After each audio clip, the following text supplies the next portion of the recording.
Ano ang gawin kapag may gap sa pag-ibig fund? So, ito po, no? Kung hindi ka eligible sa 15 years na optional withdrawal dahil may gap, so ano yung gagawin natin?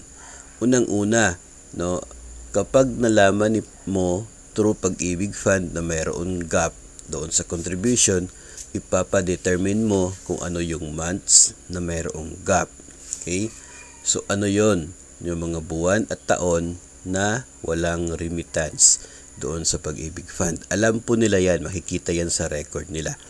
Ngayon, kapag meron ka ng listahan ng mga buwan at taon na walang contribution, first thing na pwede mong gawin on your part is hanapin mo yung payslip mo. No? Yung payslip mo, yun ang magiging sagot na pwede mong panlaban sa division at sa pag-ibig po. Yung payslip mo, kung meron kang sahod on that period at meron kang pag-ibig fund na contribution na nakadeduct sa payslip mo, then that's the time na dapat ka talagang mayroong remittance kasi may nakabawas sa sahod mo na intended for pag-ibig. May cases kasi, especially for teachers, na may mga months na wala kang sahod. It could be true. The reason is yung pagkakaroon mo ng hindi sapat na proportional vacation pay, wala kang sapat na PVP on those months, pambayad sa'yo, kaya wala kang sahod. Kapag wala kang sahod, that means wala kang payslip, wala kang contribution sa pag-ibig, sa GSIS, sa PhilHealth, sa buwan na yon. So yun mismo magiging reason na ng gap doon sa pag-ibig fund. Kaya nga sinasabi ko po kanina na determine muna kung ano yung months at hanapin yung payslip. Kasi pag alam mo na yung month na yon, baka PVP period yon, bakasyon, kung mga noong nagdaang panahon, taon, baka April or May yung gap mo, then that is possible na PVP yung cost, especially kapag kakapasok mo lang sa DepEd o kaya ay sa agency mo, DepEd kung ganun po yung gap. So, kapag wala kang sahod, huwag ka na makipag-away. Talagang wala kang remittance doon sa pag-ibig fund at talagang gap yun. Dahil wala kang sahod, wala talagang remittance na napupunta doon.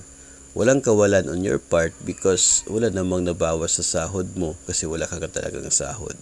So, normal yung gap kapag ganun po yung case. Pero kung mayroon kang payslip at nakikita mo doon na mayroon kang deduction, may sahod ka, may deduction for pag-ibig, tapos sa record nila gap doon, walang remittance. Pag ganun yung case, ay talagang may laban ka at dapat mayroong remittance doon. So, ang gagawin mo kapag ganun yung case ay doon sa division kasi sila po yung nagre-remit.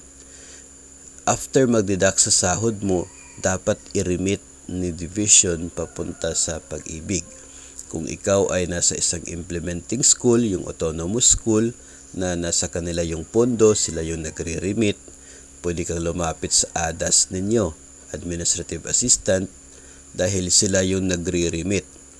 Of course, yung date, no, yung month at year na gap, no, meron kang deduction, yun ang titingnan, yung remittance list. Listahan ng remittance, yung listahan ng mga pangalan na niremit nila yung contribution doon sa pag-ibig. In that case, dapat nandoon yung pangalan mo. Okay? Kasi may deduction ka sa sahod, so dapat nandoon yung pangalan mo. Kung nandoon yung pangalan mo sa listahan, then they will issue now pwedeng certification coming from them na kasali ka doon sa binayaran on this day. Ito yung OR number for this period. Ito yung kopya ng remittance list na nandoon yung pangalan mo. So, yun ang pwedeng gawin at i-present doon sa pag-ibig para ma-correct, ma-reconcile yung record at papasok na yung contribution doon sa gap. So, magiging eligible ka, no, kung ganun po. So, yun po yung nakikita ko mismo as magandang paraan na gawin if ever na mayroon pong gap sa contributions po ninyo sa Pag-ibig Fund.